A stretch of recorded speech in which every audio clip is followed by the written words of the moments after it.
त्रिपुरा मां बालासुंदरी एक ऐतिहासिक धार्मिक स्थल है। उत्तर भारत का प्रसिद्ध धार्मिक स्थल जनपद सहारनपुर के देवबंद में स्थित है, जिसमें देश के कोने कोने से श्रद्धालु आकर मां बालासुंदरी के दर्शन कर अपनी मनोकामना पूर्ति के लिए पूजा अर्चना करते हैं।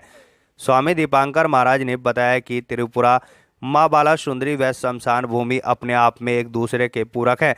जब त्रिपुरा मां बालासुंदरी की बात आती है तो तब 10 महाविद्याओं का जिक्र अवश्य होता है। इनमें से एक महाविद्या शोषणी का बाल रूप मां बालासुंदरी कहा जाता है। मां बालासुंदरी के अद्भुत स्वरूप के दर्शन करने मात्र से ही मनुष्य का कल्याण होता है।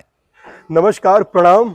मैं स्वामी दीपांकर आज आपसे चर्चा कर रहा हूं मां बालासुंदरी के बारे में।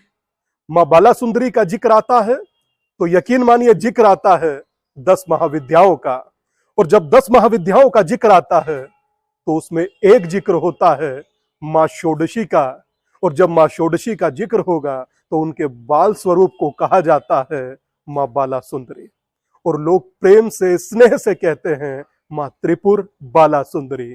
और यकीन मानिए पश्चिमी उत्तर प्रदेश ही नहीं, देश के एक बड़े जनसंख्या का कुलदेवी अगर कोई कही जाती है तो वह बालासुंदरी कही जाती है। कुलदेवी के रूप में, भगवती के रूप में, आराध्य के रूप में, या ये कहूं साधना के रूप में, या चित्ती शक्ति चेतना के रूप में, या कहूं विवेक के रूप में, मां त्रिपुर बालासुंदरी देववृंद में विराजमान है।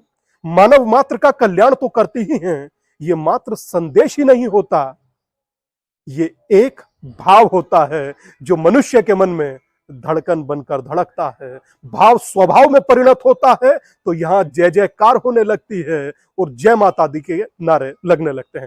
खैर, कुल मिलाकर एक यक्ष प्रश्न यहां के बारे में बताना चाहता था आप सबसे कि पूर्व से लेकर वर्तमान तक इस भूमि को देवताओं का वन कहा जाता था।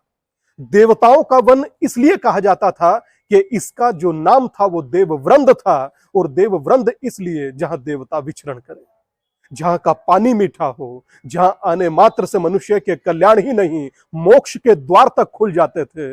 इसलिए इस धरती को अत्यधिक पवित्र कहा जाता था। अत्यधिक सौभाग्यशाली लोग होते थे जो यहां आकर ना कि दर्शन करते थे, साधना करते थे। उसी साधना के क्षेत्र में जब एक जगह का जिक्र होता है तो वो होता है मां बालासुंदरी का। तो मेरी आप सबसे आग्रह है, निवेदन है, विनती है, 10 महाविद्याओं को अगर पढ़ते हैं, जीवन में अगर कुछ पाना चाहते हैं या जीवन को पाना चाहते हैं, तो मां बालासुंदरी के दर्शन अगर नहीं किए तो मानिए कुछ नहीं किया।